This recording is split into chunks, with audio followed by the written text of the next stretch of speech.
اعوذ باللہ من الشیطان الرجیم بسم اللہ الرحمن الرحیم۔ اسلام ان آور لائف یہ ایک اسلامی یوٹیوب چینل ہے جس پہ مفتی سجاد حسین قادری صاحب روزانہ درس قرآن پاک ترجمہ اور تفسیر بیان فرماتے ہیں۔ اس چینل کی ویڈیو کو لائک، چینل کو سبسکرائب اور بیل آئیکن کو پریس کر کے اور ویڈیوز کو دیکھ کے آپ اپنی دنیا اور آخرت کو سنوار سکتے ہیں۔ فبما رحمت من اللہ لنت لهم ولو كنت فظا غلیظ القلب لانفضوا من حولك فاعف عنهم واستغفر لهم وشاورهم في الامر فاذا عزمت فتوکل على الله ان اللہ يحب المتوکلین۔ اس آیت کے اندر اللہ تبارک و تعالی نے آقا علیہ الصلوۃ والسلام کو غزوہ احد کے متعلق جو کچھ ہوا اس میں ارشاد فرمایا فبما رحمت من اللہ، فرمایا کہ اے حبیب یہ بھی اللہ تبارک و تعالی کی طرف سے مہربانی ہے، لنت لہم کہ آپ ان صحابہ کے لیے نرم دل ہیں۔ صحابہ کرام کے ساتھ جو کچھ ہوا اور ان کی وجہ سے ہوا تو فرمایا یہ بھی اللہ تبارک و تعالی کی مہربانی ہے کہ آپ نرم دل ہیں۔ اتنے بڑے واقعہ ہونے کے باوجود بھی آپ نے کسی صحابی کو کوئی بات نہیں کی، نہ غصے کا اظہار کیا نہ ناراضگی کا اظہار کیا کہ تمہاری وجہ سے جو ہے وہ احد کا اتنا بڑا واقعہ پیش آ گیا ہے۔ فرمایا یہ محض اللہ تبارک و تعالی کی کرم نوازی ہے کہ آپ کے اتنا بڑا نقصان ہونے کے باوجود بھی آپ نے کسی صحابی کو کوئی بات نہیں کی ہے۔ میں وَلَوْ كُنْتَ فَظًّا اگر آپ سخت مزاج ہوتے، غلیظ القلب اگر آپ سخت دل ہوتے تو لَانْفَضُّوا مِنْ حَوْلِكَ تو یہ صحابہ کرام آپ سے دور ہو جاتے۔ یعنی اگر آپ ان کو سختی کے ساتھ ان سے بات کرتے یا ان کے ساتھ ناراضگی کا اظہار کرتے تو صحابہ کرام جو آپ کے ساتھ ارد گرد جو آپ کے لگے پھرتے ہیں کہ یہ آپ سے کبھی اتنے قریب آپ کے نہ آتے۔ ہر صحابی سے جب بھی پوچھا جاتا نا کہ آقا علیہ الصلوۃ والسلام کس کے ساتھ زیادہ قریب ہے تو ہر صحابی یہ سمجھتا تھا کہ حضور سب سے زیادہ میرے قریب ہے۔ ٹھیک ہے، کئی مرتبہ ایسے ہوتا تھا کہ صحابہ کرام جو ہے وہ یہی سمجھتے تھے کہ حضور کا جتنا پیار مجھ سے ہے اتنا شاید کسی کے ساتھ نہیں ہوگا۔ ٹھیک ہے، تو یہ آقا علیہ الصلوۃ والسلام کا اخلاق کریمانہ ہے، یعنی اللہ تعالیٰ نے اسی کو بیان فرمایا ہے۔ فرمایا محبوب ہم نے آپ کو نرم دل بنایا ہے اور اخلاق کیسا عطا فرمایا ہے۔ صحابہ کرام فرماتے ہیں کہ اگر حضور علیہ الصلوۃ والسلام کسی کے ساتھ ہاتھ ملاتے جب تک وہ ہاتھ نہیں چھڑواتا تھا حضور ہاتھ نہیں چھڑواتے تھے۔ اور بات کرنے کا طریقہ کیا تھا، اگر کوئی شخص کہتا یہ بات کرتا کہ جی میں آپ سے علیحدگی میں بات کرنا چاہتا ہوں یا کار میں بات کرنا چاہتا ہوں، حضور اس کے منہ جو ہے اس کے قریب کر لیتے، جب تک اس کی بات مکمل نہ ہوتی حضور کبھی پیچھے اپنا منہ نہیں ہٹایا کرتے تھے۔ مدینہ منورہ کے اندر ایک عورت تھی تو وہ آقا علیہ الصلوۃ والسلام کے پاس آئی اور آ کے عرض کی یا رسول اللہ مجھے آپ سے کام ہے۔ حضور نے ارشاد فرمایا تو جہاں مرضی مجھے لے چل میں تیرا کام کرنے کے لیے تیار ہوں۔ ٹھیک ہے، کئی بار ایسا ہوتا کہ وہ آپ کا ہاتھ پکڑتی اور پورے مدینے میں چکر لگوا کے واپس آ جاتی کہ بس کام ختم ہو گیا۔ ٹھیک ہے جی، حضرت عمر عرض کرتے یا رسول اللہ آپ کو پتہ تو ہے یعنی وہ ذرا معاملات ٹھیک نہیں ہے۔ تو حضور علیہ الصلوۃ والسلام نے بڑا خوبصورت جواب ارشاد فرمایا عمر میں اس کی بات نہیں سنوں گا تو کون سنے گا۔ تو یہ حضور کا اخلاق تھا کہ حضور علیہ الصلوۃ والسلام کو عورت آتی ہاتھ پکڑ کے لے جاتی، ٹھیک ہے جی، حضور علیہ الصلوۃ والسلام اس کے ساتھ چل پڑتے، پھر واپس آ کے وہ چھوڑ جاتی، حضور علیہ الصلوۃ والسلام خاموشی کے ساتھ واپس آ جاتے۔ حضور فرماتے اگر میں اس کی بات نہیں سنوں گا تو کون سنے گا۔ تو یہ آقا علیہ الصلوۃ والسلام کا اخلاق ہے۔ فرمایا فاعف عنہم، اب ذرا یہ الفاظ دیکھیں، فرمایا اے محبوب آپ انہیں معاف فرما دیں، یہ رب فرما رہا ہے۔ ٹھیک ہے، پہلے پیچھے فرمایا وَلَقَدْ عَفَا اللَّهُ عَنْهُمْ وَلَقَدْ عَفَا عَنْهُمْ، فرمایا اللہ تعالیٰ نے انہیں معاف فرما دیا، یعنی ان سے جو بھول ہو گئی ہے وہ جو پہاڑ والی ہے جو نیچے اتر آئے تھے، فرمایا اس پہاڑ کی وجہ سے اس غلطی کی وجہ سے اللہ تبارک و تعالی نے صحابہ کرام کو معاف فرما دیا اور 2 مرتبہ معافی کا اعلان کیا ہے۔ پہلے فرمایا وَلَقَدْ عَفَا عَنْكُمْ، اللہ تعالیٰ نے تمہیں معاف فرما دیا، پھر فرمایا وَلَقَدْ عَفَا اللَّهُ عَنْهُمْ، اللہ تعالیٰ نے انہیں معاف فرما دیا ہے۔ تو پھر اب فرمایا فاعف عنہم، محبوب آپ بھی انہیں معاف فرما دیں۔ یار رب اپنے محبوب کے صحابہ کی محبوب کو سفارش کر رہا ہے، فرمایا محبوب رب نے تو انہیں معاف فرما ہی دیا ہے، آپ بھی انہیں معاف فرما دیں۔ اور صرف معاف نہ فرمایا، فرمایا واستغفر لہم، ان کے لیے بخشش کی دعا بھی مجھ سے مانگی۔ ٹھیک ہے، ان کے لیے بخشش کی دعا بھی مجھ سے مانگے کہ میں انہیں معاف فرما دوں۔ وشاورہم فی الامر، فرمایا محبوب احد کے اندر جو کچھ ہونا تھا وہ تو ہو گیا ہے، اپنے ان محبوب صحابہ کی جو ہے وہ دل جوئی کے لیے کوئی کام ہو تو ان سے مشورہ بھی ساتھ کر لیا کریں۔ تاکہ یہ ان کے اندر جو شرمندگی ہے یہ نہ ہو کہ آج کیونکہ ہم سے اتنا بڑا جو ہے وہ واقعہ ہو گیا ہے ہماری وجہ سے، کہا تاکہ یہ احساس کمتری کے اندر مبتلا نہ ہو جائے. فرمایا محبوب آئندہ جو کچھ بھی ہوتا رہے آپ کوئی کام کرنے لگیں تو مناسب یہی ہے کہ آپ ان کو بٹھا لیا کریں، ان سے مشورہ کر لیا کریں. مشورے کی ضرورت تو نہیں ہے لیکن جب آپ ان سے مشورہ کریں گے تو ان کا دل بھی بڑا ہو جائے گا، ان کی حوصلہ افزائی ہو جائے گی، ان کا دل بھی خوش ہو جایا کرے گا. حالانکہ حضور کو تو مشورے کی تو ضرورت ہی نہیں ہے. مشورہ اللہ تبارک و تعالیٰ جو حکم فرما دے اس کے اندر دوسرا کوئی نہیں ہے. غزوہ بدر کے اندر آقا علیہ الصلوۃ والسلام نے جب ایک جگہ پڑاؤ کیا تو حضور علیہ الصلوۃ والسلام نے پوچھا، فرمایا یہ جگہ ٹھیک ہے؟ تو ایک صحابی نے عرض کی یا رسول اللہ اگر آپ اللہ کے حکم سے یہاں پہ بیٹھے ہیں تو پھر تو ٹھیک ہے، اگر مشورے کی گنجائش ہے تو پھر عرض کروں. حضور علیہ الصلوۃ والسلام نے فرمایا بتاؤ کیا مشورہ ہے؟ انہوں نے عرض کی یا رسول اللہ یہاں سے اٹھے اور جہاں جو پانی کے کنویں ہیں نا وہاں پہ جا کے بیٹھتے ہیں تاکہ وہاں پہ بیٹھیں گے پانی پر قبضہ بھی ہمارا ہو جائے گا، کافر یہاں سے پانی نہیں لے سکیں گے. حضور علیہ الصلوۃ والسلام پھر وہاں سے اٹھے اور جہاں پہ وہ جو کنویں تھے نا پانی کے وہاں پہ حضور علیہ الصلوۃ والسلام نے پھر اپنا پڑاؤ کیا. اسی طریقے سے غزوہ خندق کے موقع پر آقا علیہ الصلوۃ والسلام جب وہ فرما رہے تھے فرمایا بھی ہاں بھائی کفار مکہ جو جب جنگ کرنے کے لیے آ رہے ہیں ان سے بچاؤ کے لیے کوئی طریقہ، تو حضرت سلمان فارسی رضی اللہ تعالیٰ عنہ نے فرمایا انہوں نے کہا حضور میں نے ایک طریقہ دیکھا تھا فارس کے اندر کہ دشمن سے بچاؤ کا طریقہ کیا ہے، اگر آپ حکم فرمایا تو میں مشورہ دے سکتا ہوں. حضور نے ارشاد فرمایا دو. تو انہوں نے پھر خندق کھودنے کا مشورہ دیا تھا. انہوں نے کہا سرکار ہمارے ہاں ایک کام ایسے بھی کیا جاتا دفاع کے لیے، خندق کھود کے درمیان میں پھر لکڑیاں رکھ کے جو ہے وہ آگ لگا دی گئی تاکہ کوئی بندہ یہاں سے کراس نہ کر سکے. تو آقا علیہ الصلوۃ والسلام کو پھر صحابہ کرام یہ مشورہ دیا کرتے تھے. اور حضور علیہ الصلوۃ والسلام کے جو مشیر ہیں، وزیر بھی اور مشیر بھی ہیں، سب سے زیادہ وہ صدیق اکبر اور فاروق اعظم ہیں. حضور علیہ الصلوۃ والسلام کا سب سے زیادہ مشورہ انہی کے ساتھ ہوتا تھا. بدر کے کہہ دیا ہے آقا علیہ الصلوۃ والسلام نے انہی سے مشورہ مانگا، ہاں بھائی تم کیا کہتے ہو، ان کے ساتھ کیا کرنا چاہیے؟ صدیق اکبر نے عرض کی یا رسول اللہ اپنے ہی ہے چھوڑ دے، ہو سکتا ہے اللہ تعالیٰ نے ہدایت عطا فرما دے. جناب عمر نے جناب عمر کو فرمایا ہاں بھی عمر تم کیا کہتے ہو؟ عمر تو پھر عمر ہے.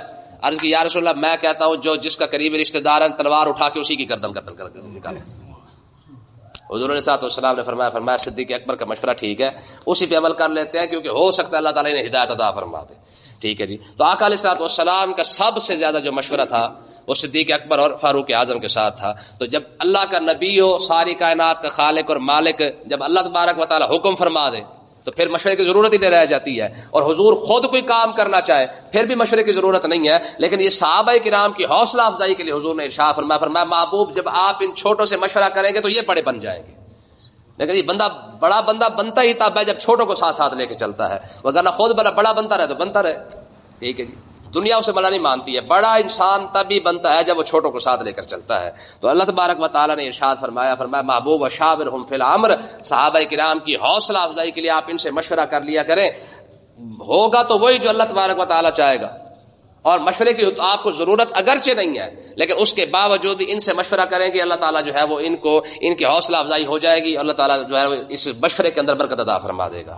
اگرنہ علماء نے لکھا ہے، بلکہ امام احمد رضا خان رحمۃ اللہ علیہ نے فرمایا اللہ تعالیٰ نے جتنی عقل زمین کے تمام انسانوں کو عطا فرمائی ہے، فرمایا سارے انسانوں کی عقل ایک طرف اور آقا علیہ الصلوۃ والسلام کی عقل مبارک ایک طرف. ٹھیک ہے جی. یعنی حضور صلی اللہ علیہ وسلم عقل کے لحاظ سے اتنے زیادہ آگے ہیں کہ پورے انسانوں کی عقل مل کے بھی آقا علیہ الصلوۃ والسلام کی عقل مبارک کا جو ہے وہ مقابلہ نہیں کر سکتی ہے. تو اللہ تبارک و تعالیٰ نے ارشاد فرمایا ان سے مشورہ کر لیں. فَإِذَا عَزَمْتَ، جب آپ مشورہ کرنے کے بعد کسی کام کو کرنے کا ارادہ کر لیں پھر فَتَوَكَّلْ عَلَى اللَّهِ، پھر جب کسی کام کا ارادہ ہو جائے تو پھر اللہ پر بھروسہ کرنا شروع کر دیں. ان اللہ يحب المتوکلین، کیونکہ اللہ تعالیٰ جو ہے وہ متوکلین کو، بھروسہ کرنے والوں کو پسند کرتا ہے. جو رب کی ذات پر بھروسہ کرے رب بھی اسے ہی پسند کرتا ہے. جو امریکہ پر بھروسہ کرے رب اسے پسند نہیں کرتا ہے. جو دنیا پر بھروسہ کرتا پھر رب اسے پسند نہیں کرتا ہے. حضرت امام شارانی رضی اللہ تعالیٰ عنہ فرماتے ہیں، آپ فرماتے ہیں کہ میں جا رہا تھا، راستے کے اندر کنواں دیکھا، اس کے اوپر گھاس کسی نے ڈالی ہوئی تھی، تو میں نے قدم رکھا تو اندر جا گرا کنویں کے اندر ہی. تو میں نے کہا یار کسی کو پھکارتا ہوں، کسی کو آواز دیتا ہوں کہ شاید کوئی آئے اور مجھے یہاں سے نکال دے، کوئی باہر سے بندہ نکلتا ہو آواز سن لے گا میری. تو پھر میرے دل میں خیال ہے، پھر میں نے کہا شارانی جب یہ بات تو نے پڑھ رکھی ہے قرآن کے اندر بھی رب پر بھروسہ کرنا چاہیے تو پھر بندوں کو کیوں آواز دے رہا ہے؟ جب بھروسہ ہی رب پر ہے تو پھر بندوں کو کیوں آواز دے رہا ہے؟ کہتے ایک قافلہ آیا، انہوں نے اسے سے ڈول لٹکایا، ڈول لٹکانے کے بعد پانی لیا، پانی لے کے چلے گئے، میں نے کسی کو آواز نہیں دی، چپ کر کے بیٹھا رہا. فرماتے کہ تھوڑی دیر کے بعد خدا جانے کیا تھا کیا نہیں تھا، ایک ہاتھ نیچے آیا، میں نے اس ہاتھ کو پکڑ کے جو ہے وہ میرے اونچے اوپر آیا، دیکھا میں نے، مجھے سمجھ نہیں آتی وہ کیا بلا تھی، کیا شے تھی، کیا شے نہیں تھی، میں اس نے مجھے یہاں سے نکالا، میں نے کسی بندے کو نہیں پکارا، اس اللہ تبارک و تعالیٰ نے ایسے ہی سبب بنا دیا ہے۔ ایسے امام شرانی فرماتے ہیں کہ میں ایک مرتبہ جا رہا تھا دریا کے راستے سے، جب گزرنے لگا کشتی پر بیٹھا ہوا تھا تو کشتی جو ہے وہ ٹوٹ گئی۔ کہتے جب کشتی ٹوٹ گئی تو میں ڈوبنے لگا تو میرے دل میں خیال آیا یار کسی کو آواز دے لیتا ہوں۔ کہتے پھر میں نے کہا نہیں، رب پر جب بھروسہ کیا تو پھر آواز کسی کو نہیں دینی ہے۔ کہتے نیچے سے نا کوئی سخت چیز آ گئی میرے، میں نے اس کے اوپر پاؤں رکھا، وہ بھاگنا شروع کر دی، اس نے اگلے کنارے پہ جا کے مجھے اتارا۔ کہتے میں نے جب مڑ کے دیکھا تو وہ مگرمچھ تھا، ٹھیک ہے، یعنی مگرمچھ پر بیٹھ کر میں اگلے کنارے پر پہنچا ہوں۔ یہ امام شرانی فرماتے وجہ صرف اور صرف یہ تھی کہ میرے دل میں خیال تھا کہ نہیں، بندے سے مدد نہیں لینی ہے، بس رب پر بھروسہ کیا تو پھر انشاءاللہ رب ہی مدد فرمائے گا۔ میں پھر اللہ تعالیٰ نے مگرمچھ کو بھیج کے جو مجھے دوسرے کنارے تک پہنچایا ہے۔ تو اللہ تبارک و تعالیٰ نے ارشاد فرمایا ان اللہ یحب المتوکلین، رب بھروسہ کرنے والوں کو پسند کرتا ہے، ٹھیک ہے، رب کی ذات پر بھروسہ ہونا تو پھر بات کچھ اور ہوتی ہے۔ یوسف علیہ السلام کی بات مشہور ہے نا، جب آپ جیل میں تھے تو 2 قیدی رہا ہونے لگے تو آپ نے ایک کو فرمایا بادشاہ کو جا کے کہنا ایک قیدی جو ہے وہ بے گناہ بھی یہاں پہ پڑا ہوا ہے، ٹھیک ہے نا، بے گناہ ایک قیدی ہے، وہ بھی سالوں سے جو ہے وہ یہاں پہ موجود ہے، ذرا اس کے بارے میں بھی دیکھ لیں ذرا۔ جب وہ جانے لگے نا دونوں قیدی آزاد ہو کے، ایک کو تو سزائے موت ہو گئی تھی، دوسرا جو ہے وہ دوبارہ شراب پلانے پر جو ہے وہ مامور ہو گیا تھا، تو اللہ تبارک و تعالیٰ نے ارشاد فرمایا میرے یوسف میں نہیں دیکھ رہا تو نے بادشاہ کو پیغام کیوں بھیجا ہے، تیرا رب نہیں دیکھ رہا تھا، تو نے بندے کو پیغام بھجوایا کہ بادشاہ کو جا کے کہنا کہ ایک بے گناہ قیدی بھی ہے۔ تو فرمایا نہ، نبیوں کی یہ شان نہیں ہے کہ نبی جو ہے وہ رب کے ہوتے ہوئے نبی کسی اور بندے کو کہے جی بادشاہ جا کے بتاؤ کہ میں بے گناہ ہوں، میں تیرا رب نہیں دیکھ رہا کہ تو بے گناہ ہے۔ تو اس لیے نا تو فرمایا کہ اللہ تبارک و تعالی متوکلین کو، یعنی رب پر بھروسہ کرنے والوں کو رب خود پسند کرتا ہے۔ یار پسند کرنا اور مدد کرنے میں کتنا فرق ہے۔ میں ایک ہے رب ساری کائنات کی مدد کر ہی رہا ہے، پال بھی رہا ہے، مدد بھی کر رہا ہے، رزق بھی سب کو دے رہا ہے۔ میں رب پسند کسے کرتا ہے؟ میں جو بندہ رب کی ذات پہ بھروسہ کر لے رب اس بندے کو پسند کرتا ہے، ٹھیک ہے جی۔ آگے دیکھیں جی، اللہ تبارک و تعالیٰ نے ارشاد فرمایا ینصرکم اللہ فلا غالب لکم، یہ صحابہ کرام کو فرمایا جا رہا ہے میں اگر اللہ تعالیٰ تمہاری مدد کرے فلا غالب لکم، تمہارے اوپر غالب آ کون سکتا ہے؟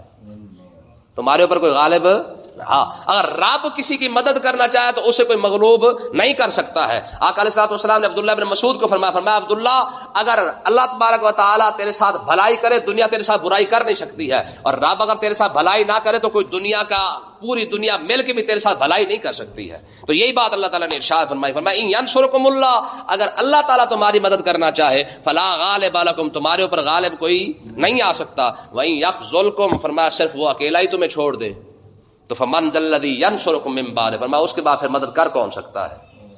رب مدد نہ کرے پھر پوری دنیا مل کے بھی اس کی مدد نہیں کرتی ہے، اور اگر رب مدد کر دے فرمایا پوری دنیا مل کے بھی جو ہے وہ اس کے کچھ بگاڑ نہیں سکتی ہے۔ تو اللہ تبارک و تعالیٰ نے آگے ارشاد فرمایا وعلی اللہ فلیتوکل المؤمنون، مومنوں کو جو ہے وہ اللہ پر بھروسہ کرنا چاہیے۔ ہاں مومن کی شان یہی ہونی چاہیے کہ مومن کا بھروسہ جو ہے نا وہ اللہ کی ذات پر ہونا چاہیے۔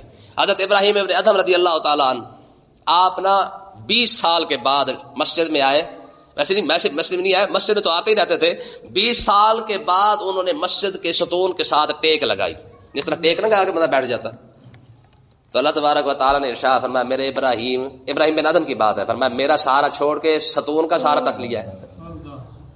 حالانکہ یہ کوئی بڑی بات تو نہیں ہے نا، بندہ ٹیک لگا ہی لیتا ہے، لیکن خاص لوگوں کے لیے قانون بھی خاص ہی ہوتے ہیں، ٹھیک ہے نا جی۔ حضرت جنید بغدادی رضی اللہ تعالیٰ عنہ، آپ کے گھٹنے میں نا درد ہوا، گوڑے کے اندر درد ہوا تو آپ نے سورہ فاتحہ پڑھی، فاتحہ پڑھ کے جب دم کیا ٹھیک ہو گئے، ٹھیک ہے۔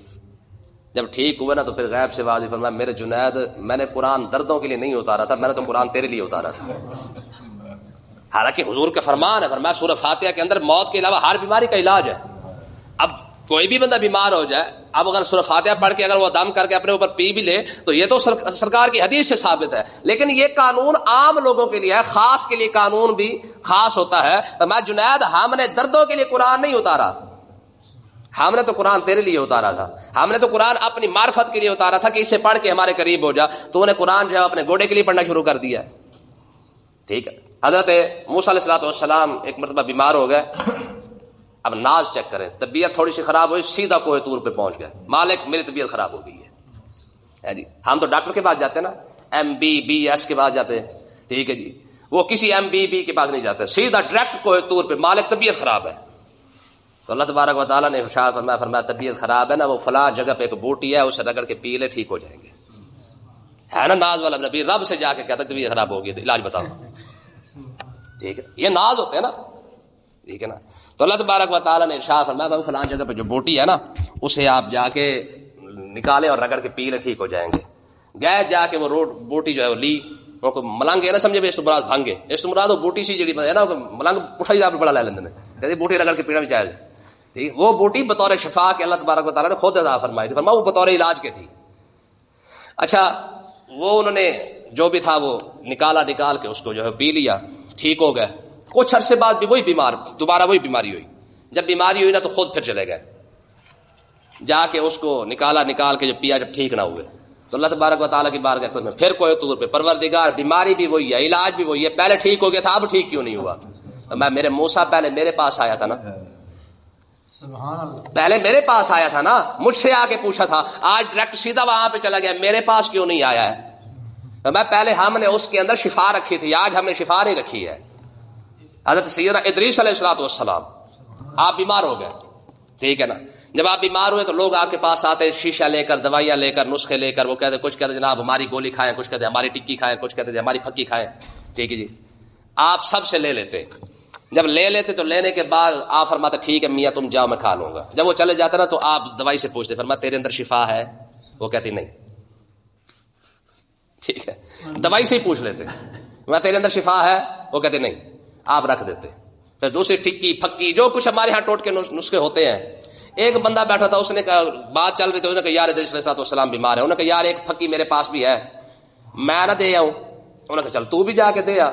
جب وہ لے کے آئے تو انہوں نے عرض کی حضور آپ کے پاس بڑے بڑے نسخے آئے ہیں، ڈاکٹر آیا ہے، چلے میری پھکی بھی آزما کے دیکھ لے۔ آپ نے فرمایا ٹھیک ہے۔ جب وہ چلا گیا تو آپ نے اس سے پوچھا، پھکی سے یعنی اس دوائی سے پوچھا، فرمایا تیرے اندر شفا ہے؟ اس نے کہا جی ہے۔ اچھا جب اتنی بات ہوئی تو جو دوائیاں رکھی تھی نا پیچھے، انہوں نے کہا حضور ہمارے اندر بھی ہے، ساری دوائیاں ہی بول پڑی۔ انہوں نے کہا جناب ہمارے اندر بھی ہے۔